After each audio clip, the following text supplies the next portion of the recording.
Psychopaths don't yawn back. I don't know whether you've heard that before. Yawning is generally contagious, even between humans and dogs. But not with psychopaths. It's to do with the lack of empathy. The more cold-hearted a person is, the less likely they are to yawn back at you. I've been studying psychopathic behaviours for the last year. Sometimes I talk to people who have been diagnosed. I provide a friendly ear, some kind of advice, or simply a conversation. They've really helped with my understanding of some topics. I offer to get the hot drinks, pay attention to how people take their coffee. Here's another little-known fact. Psychopaths often prefer bitter tastes. Now I sit, facing the board, giving a presentation on psychopathy. My hair is immaculately combed to one side, my clothes neatly pressed. I sip my sugary tea, cover my mouth when a yawn carries through the audience. Small details, but I'm a perfectionist. In conclusion, I say, giving a wide, trustworthy smile, I'm sure you can see that I was misdiagnosed. I'm of no danger to myself or others. I'm sure the other residents here can also attest to that. I never harmed because I wanted to. I hated every minute. I harmed to try and fit in with my awful cousins, something I no longer believe is necessary. I am not them. I am a stronger person now because of you all. As I leave the room so they can discuss my case, I consider what my first steps upon release will be. I'm pretty sure I've got the psychiatry board charmed. My parents will be so relieved to hear that I'm all better. My research has paid off, and also given me some wonderful ideas. Who better than me to follow in the footsteps of the great like Ted Bundy and John Wayne Gacy? But unlike them, I'll be smart enough to evade notice.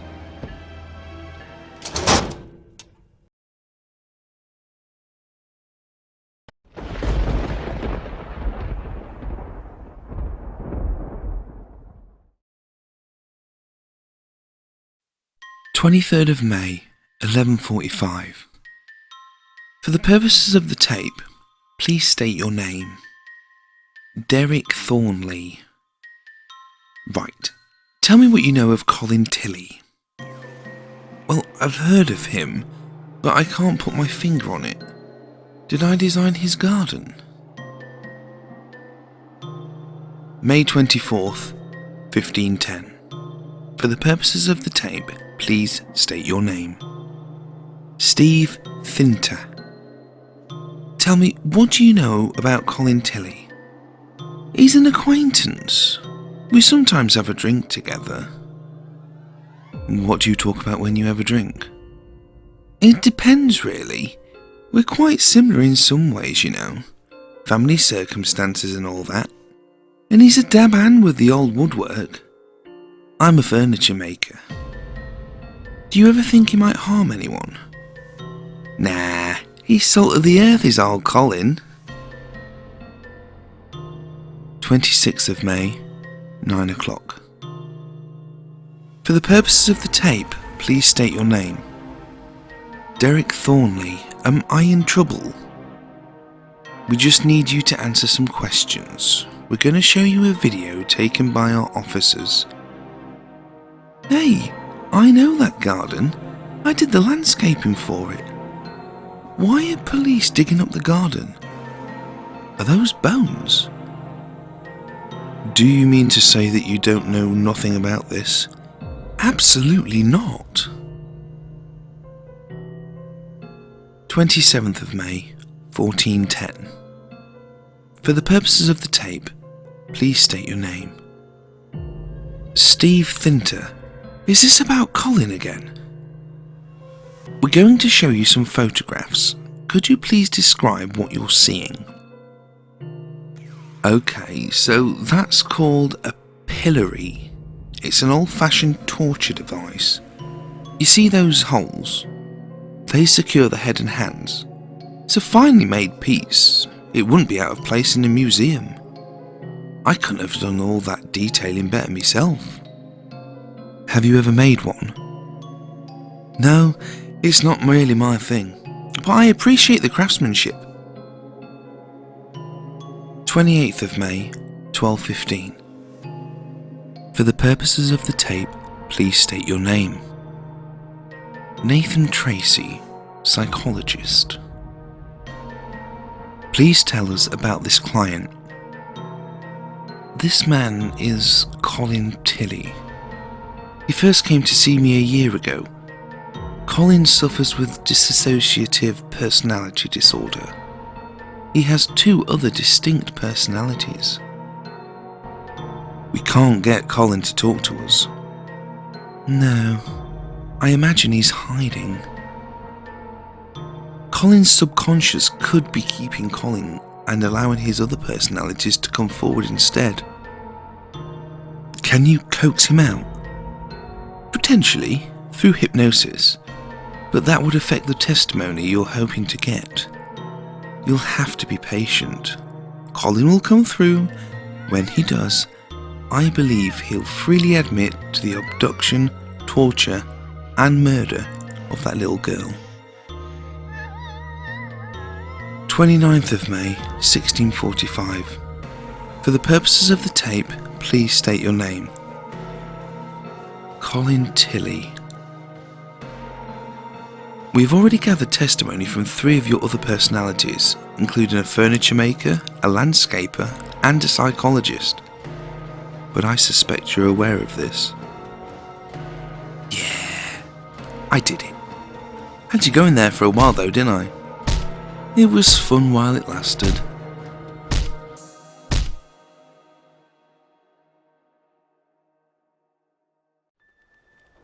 Fletcher's vein, 12 miles long. That's a pretty long tunnel, I said to no one in particular. I've been driving for 3 hours straight, and I was starting to feel tired. I just needed to get to the hotel though, an hour and a half tops. The GPS was acting all kind of wacky though, and when the car entered the tunnel, it suddenly went black. Strange, I noted, looking at the bizarre design of the walls passing us by. They looked a lot like ancient hieroglyphs, weird glyphs etched into the rock. They came in all shapes and sizes too, wave-like mesmerizing patterns, like a story told in an unknown language. You should keep your eyes on the road, my wife yawned. I nodded, eyes still transfixed on the walls. We must have been driving for 5 minutes when I first noticed the ceiling. Hey, I said, doesn't that look an awful lot like a spine? Bone-like protrusions, interconnected like a warped spine, ran along the vague outlines above. This is one damn creepy tunnel, I mumbled. Daddy said a swear word, my youngest, Michael, said. Sorry, I chuckled, won't happen again, promise. Another 10 minutes passed, then 15 more, then half an hour.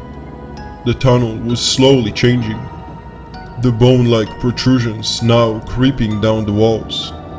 Skull-like shapes and hollow crevices, vaguely resembling human silhouettes, appeared in frequent intervals. What the hell is going on? I mumbled nervously. We should have been out ages ago. We like it here, Daddy, Caroline, my daughter, chirped happily. Yes, Daddy, Michael agreed. We don't want to leave. Stay with us, Travis. My wife cooed lovingly. We need you. The tunnel stopped being skulls and bones and sinister outlines soon after. Instead, it slowly transitioned into fleshly fissure, thin, wary skin stretched over pulsating growth, faces and mouths, and hand writhing underneath. My mind couldn't fathom what was going on, I suspect. So I kept on driving. The once smooth tunnel road, now splashing with horrible squelching noises as the car rolled along. Stay, my wife murmured hollowly. Screw this, I yelled. and put the paddle to the metal. The car screeching discordantly as I plowed through the squirming grotesqueness. I could see it in the distance. Light.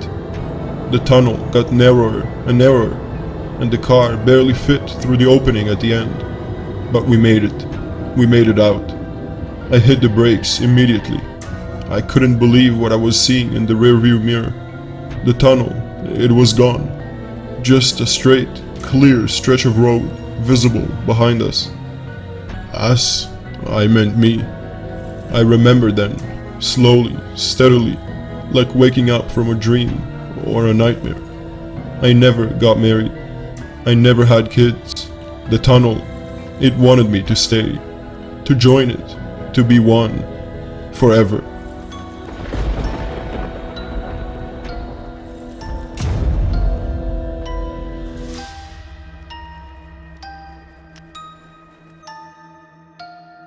We've all had them. Strange little things, aren't they? One moment you're yourself, and the next, for one small instant, someone else is in your head. Ignore that red light. Go through. Don't you want to see how many cars will pile up? I could grab that child and throw them over the bridge. Their mother wouldn't even be able to react in time. It would be so easy to grab that knife. I've never stabbed anyone in the stomach before. Don't worry, it's not you. You are fine, healthy and whole mentally. Those are not your thoughts. I'll let you in on a little secret. An intrusive thought is the weakest form of possession. Most aren't even from a singular ghost. Stop for a moment. Think. Where were you? And what were you holding when they came to you? How many people have died on the road with a sharp turn around the bend? Just go straight. Don't worry about the turn. How many suicides happened at the popular bridge you passed on your daily walks? Would people scream if you jumped? Would anyone notice at all? Only one way to know. How many people have owned the gun you bought? Just aim and pull the trigger. He's been yelling at you all day. You don't deserve that treatment. The ghosts add up. Miserable, angry, enraged at the knowledge that death did not receive them kindly. Furious in some cases that someone made a decision for them. And they see you, us, me. They see you content. They see you depressed. They see you in all ways. And they hate it. So they whisper and they chant in their congregations, like the buzzing of an angry hive, just a pitch too high for human ears, anger overflowing at each failed possession.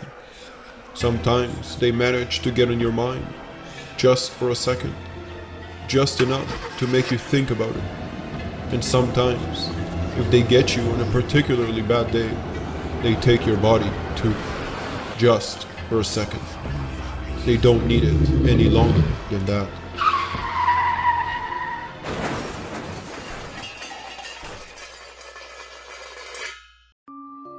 This is going to take a while to explain everything, so stay with me. It all comes around. My very first car was a dark green 2000 Volkswagen Jetta. It was the most basic of basics when it came to cars. No options whatsoever, except for an automatic transmission. It was $300, slow, dumpy, no right headlight, drove straight with the steering wheel practically sideways, let out a cloud of white smoke when started. Every stereotype of a poor high schooler's car you can think of. My car was no exception. Despite it being a piece of German crap, I loved that car. I drove it every chance I had. I don't think a day went by that I didn't drive it. I named it Thunder Bunny. She was my baby, my beautiful green baby. But Volkswagens from that generation, Jettas especially, had a pretty bad flaw in the automatic transmission. I'm not sure exactly what causes it, but essentially, the transmissions gradually get worse and worse until the car will not shift into third gear. and there's not a thing you can do from there. So a couple of weeks after Halloween 2019, I was going about 30 miles per hour when the engine suddenly roared and the car wouldn't speed up. I feared the worst, and my fears were justified. My dad, a mechanic, didn't even have hope for my baby. She was gone already. And so, much to my dismay, we started looking for a new car. It only took about a month for us to find her. A dark green 1999 Volkswagen Jetta. Exactly like my old car, but absolutely everything. She was faster, had heated leather seats, auto windows, auto sunroof, everything. All except for an automatic transmission. I knew how to drive manual, so it was perfect. I had a new baby, from the crackhead neighbor girl to Scarlett Johansson. At least in my eyes, I loved that car even harder, named it Little Boy, and was happy. Okay, I'm about to get to the story, but I have a few more quick things to explain. You can skip this if you want. It's important, but not vital to the story. First is for people that might not know, but when you have a manual car, you cannot leave it in gear and take your foot off the clutch. If you do, the car will stall, which is bad. If you do leave your car in gear, you need to turn the engine off before taking your foot off the clutch. If you don't want to turn the car off or have it turn itself off, you need to pull the handbrake or it will roll away. Guess what the only really broken thing on my car was at the point this story takes place? If you guessed the handbrake, you're right. And that was the second thing. No handbrake. Okay, now to the story. I started working as a pizza delivery driver in a smaller, growing town in Michigan. It was good money, but every once in a while I delivered to an incredibly sketchy place and have had a few shotguns pulled on me. One night, about 2 months ago, I was delivery on a Friday. Usually Fridays are very busy, but this day was a little slow. So when a delivery came in at 8:30, a half an hour before we closed, I jumped on it. I realized it was 7.1 miles away, so all of the closing jobs would be done by the time I got back, and I would be able to leave immediately. It was way out of town, in a wood-surrounded neighborhood, but again, no work when I got back to the store. Seemed like a good deal to me, and I'm all about those sort of deals. And so I climbed into my car and went to drive 7.1 miles away. As I pulled up to the house, I began to get a bad feeling. The house was in a small trailer park type neighborhood next to a lake. The kind that the houses are all a good distance apart, with a likely drug problem, and was completely dark. No lights inside, none inside. There was a single car in the driveway and an open window on the side of the house. I pulled in behind the car in the driveway and sat there for a moment. Something was off. By the house being completely dark, I mean there wasn't so much as a night light that I could see. Usually, when I deliver to a dark house, there's at least a light on upstairs, or something that would signal someone being awake, waiting for their pizza. But the house seemed dead. Nevertheless, I put the car in gear, turned off the engine, grabbed the small, cheapest pizza we had, and got out. Without my headlights on, there was nothing. I could barely see the house. The only light was the dim moon. I walked onto the porch and passed the big open window to the front door. As I reached the front door, I saw it. The door was slightly cracked open, just enough for me to see into the void of the house. Thinking of every single horror movie I've ever seen, I said aloud, "Fuck that!" and hurried back to my car. I'm a tall, well-built looking guy, but despite my wide shoulders and baggy hoodie, I'm a frail thing and can hardly fight off a small dog. I got into my car and turned on the engine. My headlights illuminated the house, and almost simultaneously, the living room light behind the big window lit up, and a single guy looked out and walked to the front door. I cussed to myself and weighed my options. If I went up to the door, I could die. If I noped out of there, I would 110% be fired. That meant no new car parts, no gas money, no cute dates with my girl, just sitting at home doing virtual schoolwork. It was a stupid choice, I know, but I grabbed the pizza and opened my door. Making a choice I'm damn glad I made. I took the car out of gear and climbed out, mostly so my engine would still be running, so that if I needed, I could run back and immediately take off. I walked to the door where the man had opened it the rest of the way. As I got closer, I got a good look at him. I'm not one to judge a person based on their physical appearance, but this guy's head was cleanly shaven and was covered in tattoos. He was wearing a pair of gray jeans and a white tank top. He had a scowl on his face and was staring me dead in the eyes. I looked past him for a moment into the house, which was completely empty. As I got close enough that I started opening the pizza bag, he started to reach around his waist. I stopped. He was staring at me with the most evil grin I've ever seen. I knew in that moment that I was about to die. I'd always heard your life seems to flash before your eyes. I thought about my girl, that she wouldn't know what happened. My work would stop delivering upon my disappearance, assuming that my body wasn't ever found. My dad would regret telling me he was happy for me landing this job. God save thee. That's when I heard it. The distinct sound of gravel under tires. My only pathetically small chance of escape was rolling away. I didn't even look back at the car to know that. I just stared at the man and was about to say, "Fuck you," when he looked back to my car. I heard the sound of the car rolling. It was getting closer. The guy's eyes went from the driveway to behind me. I finally looked over my shoulder. My car had rolled backwards and come to a smooth stop near the mailbox of the house.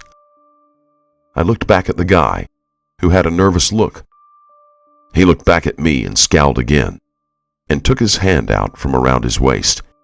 He reached into his front pocket and took out $12 and handed it to me. I gave him the pizza and watched him slam the door shut. I ran back to my car and practically tore the door off trying to get in. I looked back at the house, and the man was standing in front of the window, staring out at me. You better believe I nearly spun the tires on my way out of there. I kept glancing at my mirrors until I started driving under streetlights. It was easily the scariest moment I've ever had. As soon as I got back to the store, I told my boss about it, and she called the police. We never heard anything about it. I assumed they went to the house and only found a small cheese pizza. I started carrying a knife on me at all times, and my boss is considering getting trackers for our pizza bags. Only recently I realized this is a sort of butterfly effect. I thought it was the worst thing ever that my transmission went out, and I cursed Volkswagen for designing such a terrible automatic transmission. But if that transmission was still working, then I would have still had that car when this happened. I would have put the car in park, and it would have sat there while whatever would have happened to me happened. I have zero doubts in my mind that that man was planning on murdering me.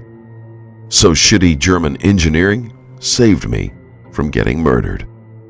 I'm assuming that when my car began to roll, the guy assumed there was somebody inside backing up to pick me up. The engine wasn't revving, but if you're about to murder a person, you probably don't focus on those details. Sorry for any confusion. It was our first meal together for years. Steaks, mine, medium rare. His on the wrong side of pink for me. We'd had colorful past, me and my brother. But here we are, eating together at the same table, just like old times. It's all I wanted. Years back, when we were 8 and 10, we walked up and down our neighborhood every weekend, every day after school. By the ages of 12 and 14, he'd fallen in with the wrong crowd, and I'd followed. One particularly hot summer's day, we went out in shorts and vests, and I had my first score. And so began the decline of my life. Before that day, we sat together and had dinner every evening, steaks on a Saturday, and it was never the same after the first score. We didn't say much. It was strange after so long. We just sat and ate and enjoyed the company. He struggled to look me in the eyes. Back when he had first got into law, 28 at the time, I showed up at his door at well past midnight, 26, stuttering, mumbling, high. Well, I don't remember this, but so I was told. I slumped against his door and gently passed out as he denied me entry to his house. He'd already tried everything. So that's why this meal meant so much. After such a long time, to be sitting here with him, nothing could ruin it. And then I heard the jingle of the keys. Warden says, "Time's up, gotta go." The guard says, as he swung open my cell door. It was our first meal together for years, and it was my last.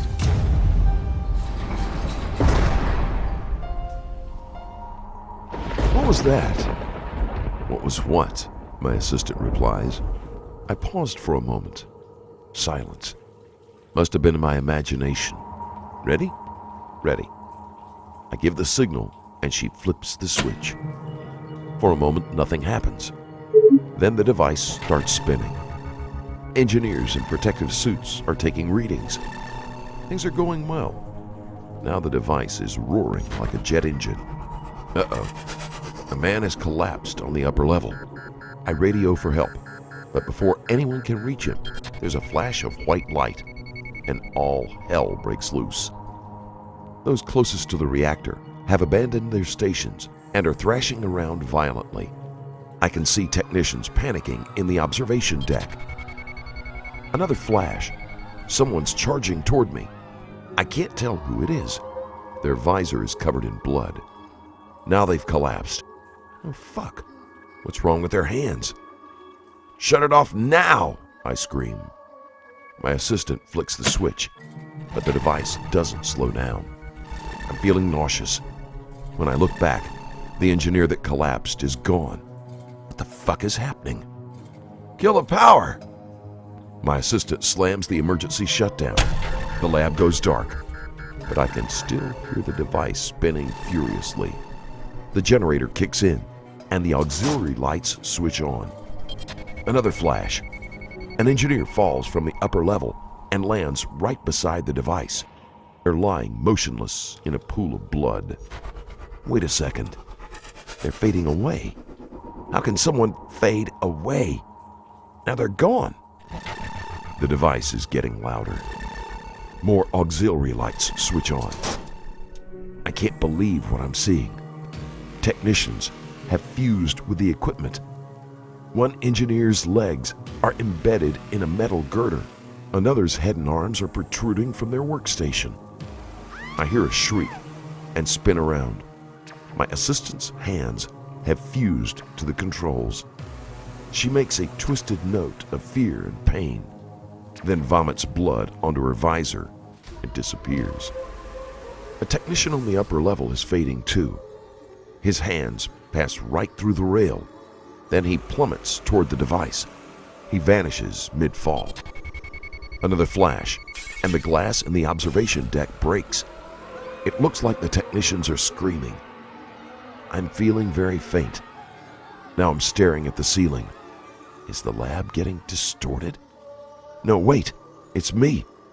I'm fading away. Another flash. I can't hear the device anymore. Someone's speaking. I look up and see myself. I'm completing the final system checks. I look back down. There isn't much of me left. No! Stop! I scream. But the words carry little weight. My previous self pauses for a moment. I'm almost gone. Oh, fuck, it hurts. It hurts so much. Don't switch it on! I look round. What was that? What was what? My assistant replies. I pause for a moment. Silence. Must have been my imagination. Ready? Ready. I give the signal, and she flips the switch. Dear Mom and Dad, first off, I want to thank you for sending me with Dr. Jeffries to the retreat. I know it wasn't easy getting me here. I said a lot of bad things, and even thought it wasn't really me saying them. I know they must have hurt. Honestly, forcing me into therapy was the best thing you've ever done for me. It's only been 3 weeks, and already you'd be amazed at my progress. I've come so far from the raving mess who needed 3 orderlies to carry him from the house on a stretcher. Even Dr. Jeffries is impressed. With Dr. Jeffries' help, I learned to suppress the voice to the point where I can have an entire conversation without him interrupting. And even when he does interrupt, it's not like before. He can't control my body. He can't take my voice for long. At most, he can say a few words before I kick him out and regain control. I think my improvement is most apparent in writing. When I write, I can edit his words out. You can imagine how liberating it feels to finally be able to express thoughts that are mine and mine alone. Anyway, Dr. Jeffries is very optimistic about my treatment. He says that someday soon, I may be rid of the voice completely. That's actually why I wrote you this letter. I think, with your permission, you'd let me continue therapy at home. I know coming home isn't what you planned. I know you wanted to take it slow. I understand. The things the voice said, the threats, should not be taken lightly. I wouldn't even suggest it if I weren't certain I have him under control. But aside from the occasional verbal slip, I do have him under control. And I miss you. I miss you so much, it hurts. Every night I lie in bed and imagine I'm back at our house, hanging out on the porch, throwing a tennis ball for Buddy. I really think I would improve even faster at home. I love you both so much. Please consider it. Your son, Paul.